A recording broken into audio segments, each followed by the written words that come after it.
जय हिंद सभी साथियों को। उम्मीद है सभी अच्छे होंगे और मस्त होंगे, आपकी तैयारी मस्त चलेगी। तो साथियों कमेंट करना कौन कौन सा फोर्थ डे चैलेंज को एक्सेप्ट किया और उसके सिलेबस को कंप्लीट किया। याद रखना आपको टारगेट को बिना कंप्लीट किए आपको किसी भी कीमत में आपको सोना नहीं है। और मुझे लग रहा है मुझे ये टारगेट बंद करना पड़ेगा, क्योंकि बहुत से साथी इस पर कोई इंटरेस्ट ही नहीं दिखा रहा है।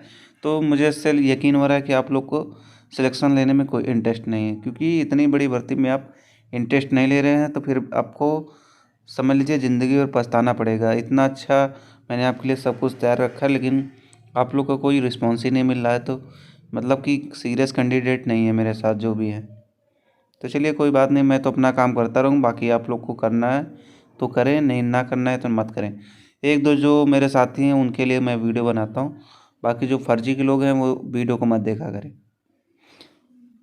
तो ये आज आपके लिए लाइन है, किताबों से लगाव रखिए, मेरा यकीन मानो ज़िंदगी में कभी ठोकर नहीं खानी पड़ेगी। तो किताबों से दोस्ती करोगे तो कुछ ना कुछ हासिल होगा, और जो दोस्ती अच्छे से करेगा और 30 डे मेरे साथ लगा रहेगा, अच्छे से चीज़ों को कंप्लीट करेगा, आपका सिलेक्शन 101% होगा, लिख के रख लो। सॉरी।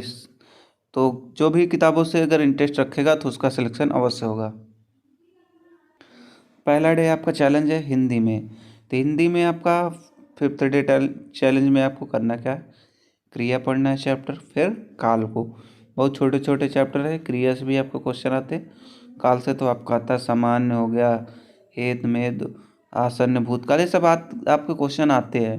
तो इनको चैप्टर को अच्छे से रिवाइज करना है, पहले थ्योरी पढ़ लेना है, फिर उसके बाद ऑब्जेक्टिव बाद में सॉल्व करना है। किसी भी सब्जेक्ट को पढ़ने के बाद ये आपका शेड्यूल होना चाहिए पढ़ने का हिंदी का। बाकी अब कल एक दो दिन में मैं प्लान करूँगा आपके हिंदी में साहित्य की रचना के लिए मैं आपको कुछ टारगेट दूंगा। तो इन लेखक की आपको रचनाएं पढ़ना रहेगा, तो डेली एक दो पढ़ते रहेंगे तो आपको जल्दी याद भी हो जाएंगे सभी। रीजनिंग में बात करते हैं। रीजनिंग में आपको रैंकिंग टेस्ट पढ़ना है और ऑर्डर टेस्ट, ये दोनों चैप्टर्स से आपके क्वेश्चन एक एक पूछे जाते हैं, तो आराम से पढ़ लीजिए, क्योंकि कोई भी चैप्टर आपका ऐसा नहीं है कि जो इम्पोर्टेंट ना हो। सबसे क्वेश्चन जो जो क्वेश्चन जिससे ज़्यादा पूछेंगे मैं आपको बता दूंगा, वहाँ से ज़्यादा क्वेश्चन आते हैं। तो इन सबसे आपका एक क्वेश्चन आता है, तो जहाँ से ज़्यादा क्वेश्चन आते हैं मैं आपको बता दूंगा। उस चैप्टर को आपको ज़्यादा तरीके गहराई से पढ़ना पड़ेगा और उसको भूलना भी नहीं, क्योंकि उसके कॉन्सेप्ट इसमें भी 3-4 कॉन्सेप्ट है, उसको याद कर लेंगे तो आपके क्वेश्चन बिल्कुल भी गलत नहीं होंगे। अब बात करें मैथ में। मैथ में आपको घातांक करनी पढ़ लेना है, इसके भी एक क्वेश्चन आता है, तो कभी कभी आता है कभी नहीं आता, लेकिन एक क्वेश्चन मान के चलिए आपका आता है। तो ये चैप्टर आपका छोटा चैप्टर आप क्लियर कर लेंगे। बाकी अब नेक्स्ट डे से जो आपके चैप्टर होने वाले हैं उनका बहुत बड़ा रोल होने वाला है कुछ चैप्टरों का। बाकी मैंने मैथ के लिए आपको चैनल पे वीडियो अपलोड कर दिया कि आपको मैथ कहाँ से पढ़ना है, किस तरीके से पढ़ना है। तो जो लोग अभी वीडियो नहीं देखे जाके चैनल पे देख लीजिए, अभी कल शाम को अपलोड किए थे, तो जाके सभी लोग वीडियो देख लीजिए।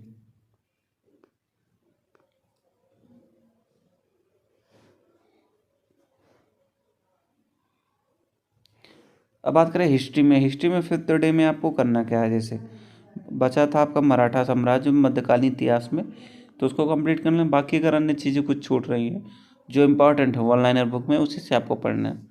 फिर बात करें यूपी, जैसे आ जाएंगे तो आधुनिक भारत का है ये हिस्सा, यूरोपीय कंपनियों का आगमन, तो ये आप पढ़ लेना। उसके बाद आपको पढ़ना क्या है उसमें, जैसे कुछ इम्पोर्टेंट हैं कंपनियों के प्रशासन और क्या है अंग्रेजी काल का, तो पढ़ लेना। उसके बाद यहाँ तक आपको, उसके बाद जो जो इसमें बीच में इम्पोर्टेंट है वो चीज़ें आपको पढ़ना है।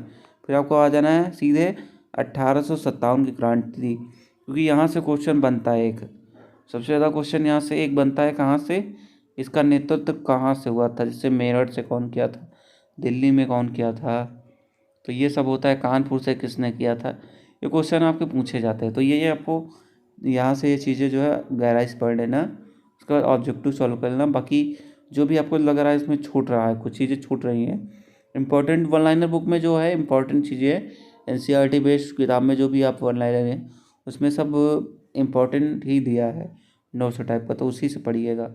बाकी अब कल से जो है आपके यूपी जीके, यूपी जीके का भी टारगेट कल से अब मिलेगा। यूपी जीके में आपको कहाँ से पढ़ना है, हो सके तो करंट का भी आपको दूंगा कि करंट कैसे पढ़ना है, किस जगह से पढ़ेंगे तो आपका करंट क्लियर हो जाएगा। तो याद रखना आपको बिना टारगेट को पूरा किए आपको किसी भी कीमत में आपको सोना नहीं है। सोएंगे तो समझ लीजिए अपने साथ धोखा कर रहे हैं, अपने माता पिता के साथ। तो बिना टारगेट पूरा किए बिना आपको सोना नहीं है। और इसके बाद अगर आप टारगेट पूरा कर लेते हैं, आपको लगता है कि भी मैं और पढ़ सकता हूँ, मेरे पास और टाइम है, तो याद रखना किसी भी आप यूट्यूब चैनल पे जो आपका फेवरेट टीचर हो, मैथ, रीजनिंग या जीएस जिसका भी हो, उसकी वीडियो डाउनलोड कर लेना और उसको 2 गुना स्पीड से उसकी प्रैक्टिस को देखना है ज़रूर। ये प्रैक्टिस आपके बहुत से चैनलों पे चल रही है, तो आप वहाँ से आके प्रैक्टिस देख सकते हो, उससे आपको नए क्वेश्चन सीखने को मिलेंगे। तो बाकी आपको आज का वीडियो पसंद आया और चैनल पहली बार है तो चैनल को सब्सक्राइब